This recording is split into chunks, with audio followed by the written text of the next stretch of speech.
बिस्मिल्लाहिर्रहमानिर्रहीम।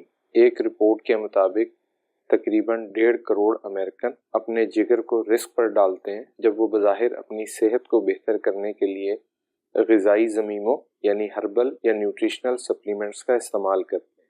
इस रिपोर्ट का हवाला देना इसलिए ज़रूरी है कि हमारे यहाँ तो इस तरह का कोई सर्वे आमतौर पर होता नहीं, और मुझे यकीन है कि हमारे यहाँ सूरत हाल इससे भी ज़्यादा ख़राब होगी।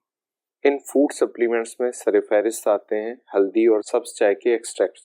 अक्सर लोग उन्हें बग़ैर किसी मेडिकल एडवाइस के अपने तौर पर इस्तेमाल करते हैं। मिसाल के तौर पर हल्दी के सप्लीमेंट्स जोड़ों के दर्द के लिए इस्तेमाल किए जाते हैं, जबकि ग्रीन टी एक्सट्रैक्ट को जिस्मानी तवानाई बढ़ाने के लिए इस्तेमाल किया जाता है। इन सप्लीमेंट्स की खूबियों के बारे में इतने बुलंदो बांग दावे किए जाते हैं कि आम इंसान का इनसे मुतासिर होना एक कुदरती अम्र है, और इंटरनेट के ज़रिए ये गलत सलत मालूमात तक तकरीबन हर शख्स की रसाई है। और पिछले 10 साल के दौरान इसमें इस कदर इजाफा हो गया है कि एक रिपोर्ट के मुताबिक इन सप्लीमेंट्स के बेजा इस्तेमाल की वजह से मुतासिर होने वाले अफराद की तादाद 7% से बढ़कर 20% तक आ गई है।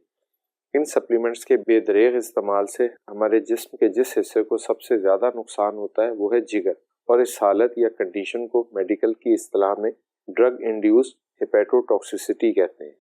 ये एक्यूट भी हो सकती है और क्रॉनिक भी। इसकी अलामात में जिल्द की रंगत का पीला होना, थकन, मतली, जिल्द पर रैश, खारिश और पेट के दाहिनी जानिब दर्द की शिकायत लाहक हो सकती है।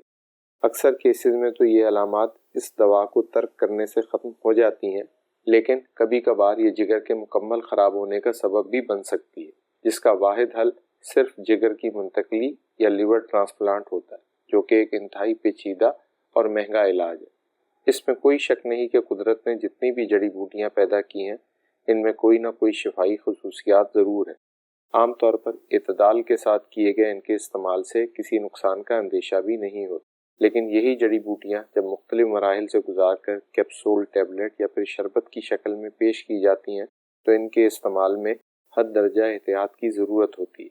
वीडियो के अगले हिस्से में मैं चंद गुजारिशात आपके सामने पेश करूंगा, जिन्हें अगर आपने गौर से सुना और इस पर अमल किया तो उम्मीद है आप जड़ी बूटियों या हर्ब्स से मुमकिन तौर पर होने वाले किसी भी नुकसान से महफूज रह सकते हैं।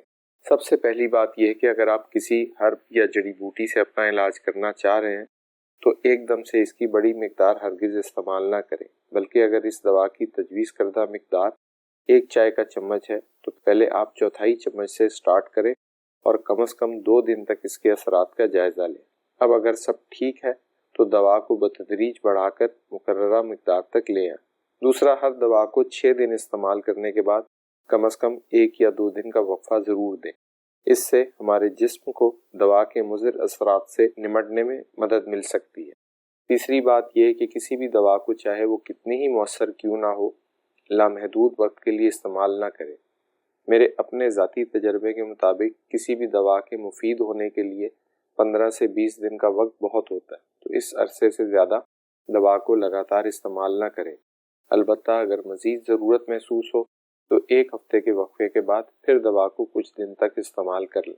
एक और ज़रूरी बात कि दवा को अपनी कुदरती मुकम्मल शक्ल में इस्तेमाल करने की कोशिश करें, क्योंकि तिब का एक उसूल है कि कुदरत ने हर चीज़ को एक तवाज़ुन के साथ पैदा किया। इसलिए मुकम्मल दवा को खुश्क हालत में पीस कर या उबाल कर इस्तेमाल करने से इसके तमाम अज्जा हासिल होते हैं और ये ज़्यादा बेहतर तरीके से इंसानी जिस्म को फ़ायदा पहुँचाते हैं, बजाय इसके कि दवा में से किसी ख़ास चीज़ को अलहदा करके इस्तेमाल किया जाए। तो आज के इस व्लॉग का हासिल गुफ्तगू ये है कि इंटरनेट के ज़रिए हासिल की गई मालूमात के हिसाब से किसी भी जड़ी बूटी या दवा को हरगिज़ इस्तेमाल ना करें और इनके इस्तेमाल से होने वाले मुमकिन नुकसानात से बचें। उम्मीद है मेरी ये छोटी सी काविश आपको पसंद आई होगी, और अगर ऐसा है तो प्लीज़ वीडियो को लाइक और शेयर कर लें और चैनल को भी सब्सक्राइब करके बेल के बटन को दबा दें। अपना और अपने आसपास लोगों का बहुत ख्याल रखें। अल्लाह निगहबान।